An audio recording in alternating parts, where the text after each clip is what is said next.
Hi friends, இந்த வீடியோவில் என்ன பார்க்க போகிறோன்னா சூப்பர் செம டேஸ்டான கதம்ப சட்னி பார்க்க போகிறோம். எப்படி செய்யலான்னு வாங்க பார்க்கலாம். அந்த கதம்ப சட்னிக்கு தேவையான பொருள் எல்லாம் பார்த்துக்கோங்க. இதுதான், வாங்க நம்ம அதை வதக்கலாம். ஒன்றுனா கடாய் அடுப்பு வச்சு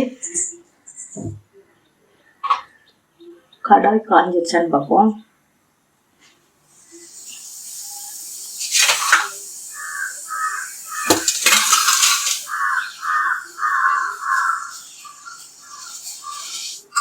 கடாய் காஞ்சிருச்சு. காஞ்சதும் ஒரு 2 ஸ்பூன் நல்லெண்ணெய் விட்டுக்குவோம்.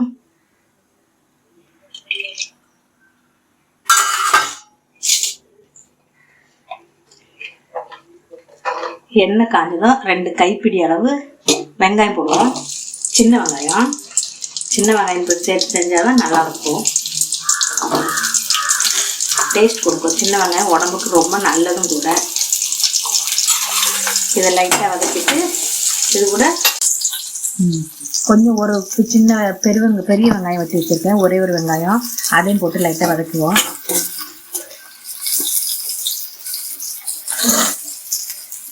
ஒரு 5 பல்லு பூண்டு அதில் வச்சுருக்கேன், அதையும் போட்டுக்குவோம். இந்த கதம்ப சட்னி எல்லாரும் விரும்பி சாப்பிடுவாங்க. டெய்லியும் ஒரே மாதிரி அரைக்கிறதுக்கு இந்த மாதிரி வித்தியாசமாக அரைச்சி கொடுத்து பாருங்கள். 2 காஞ்ச மிளகாய், வரமிளகாய் சேர்த்துக்குவோம். 2 பச்சை மிளகாய், என்கிட்ட சின்ன பச்சை மிளகாய் இருக்கிறதுனால 3 போடுறேன், 2 போட்டால் போதும்.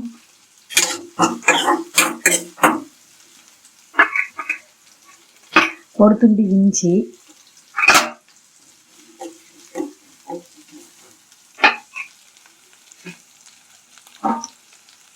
அப்புறம் ஒரு தக்காளி கட் பண்ணி வச்சிருக்கிறேன், ஒரு தக்காளி போட்டுருவோம்.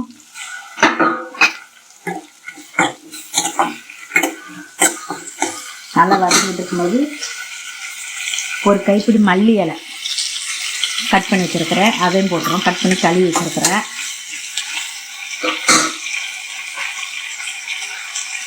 ஒரு கைப்பிடி புதினா போட்டுருவோம்.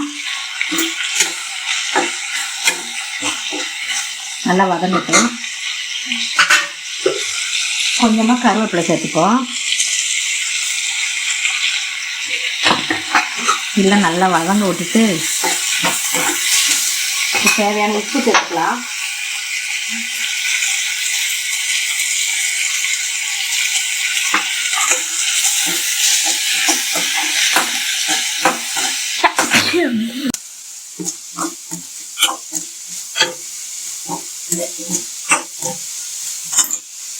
கொஞ்சம் புளி சேர்த்துக்கலாம். பாருங்க, கொஞ்சமாக புளி போட்டால் போதும்.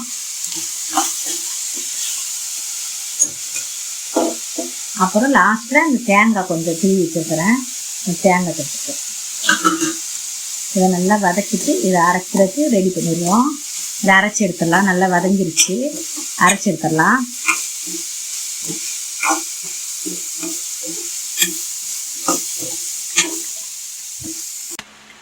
நல்லா ஆற வச்சு மிக்ஸி ஜாரில் போட்டு அரைச்சி எடுத்துருவோம்.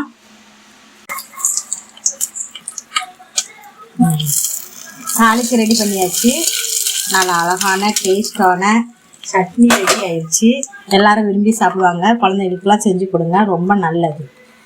பாய். வீடியோ பிடிச்சிருந்தா லைக் பண்ணுங்கள், ஷேர் பண்ணுங்கள், கமெண்ட் பண்ணுங்கள். சப்ஸ்கிரைப் பண்ணாதவங்க சப்ஸ்கிரைப் பண்ணுங்கள்.